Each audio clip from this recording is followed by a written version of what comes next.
Though I interview people daily as a reporter now, I remember a time when asking questions made me nervous. As an undergraduate student at UNLV, I was selected to ask then-candidate Barack Obama a question at a presidential healthcare forum hosted at UNLV's Cox Pavilion. I will never forget how much my voice was shaking after Obama called my name. Where are you, Michael? I'm right here. There you go. Currently, there are major disparities in both access to insurance and health outcomes for racial minorities. Right. How will your plan address this issue? Well, one of the biggest reasons that there are disparities is that African Americans, Latino Americans... In that moment, I learned a lesson that carried me throughout my career. Ask the important questions, even if your voice shakes.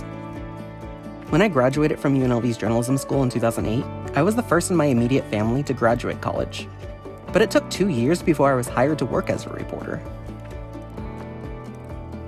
When I began working as a journalist, my mission was to report on issues and communities that often went overlooked.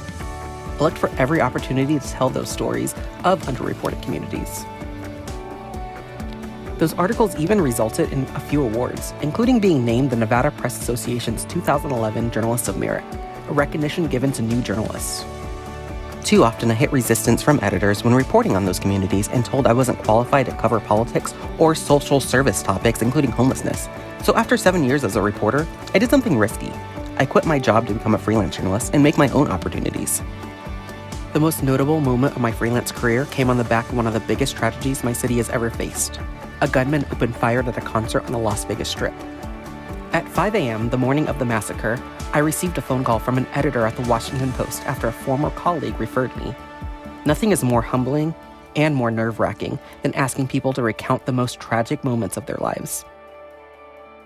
The opportunity that really changed my career came 6 months later when a new nonprofit media outlet called Nevada Current launched. The Current's presence helped fill gaps in reporting as other local media outlets downsized and discontinued.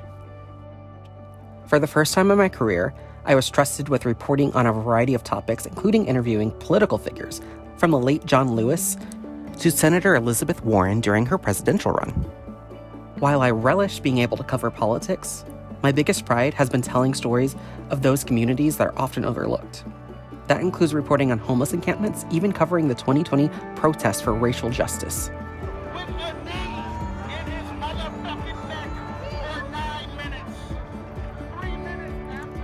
Along the way, I found my voice, amplifying the stories and issues that get overlooked. We're going to repeat about housing. We're in a housing crisis. Our rent has increased 22%. Something has to be done. And so for me, it's going to be continue to tell the stories of people that are struggling to find housing. I might have started with a shaky, uncertain voice when I was an undergraduate student, but that's not who I am today. I am Michael Lyle, and I'm a journalist.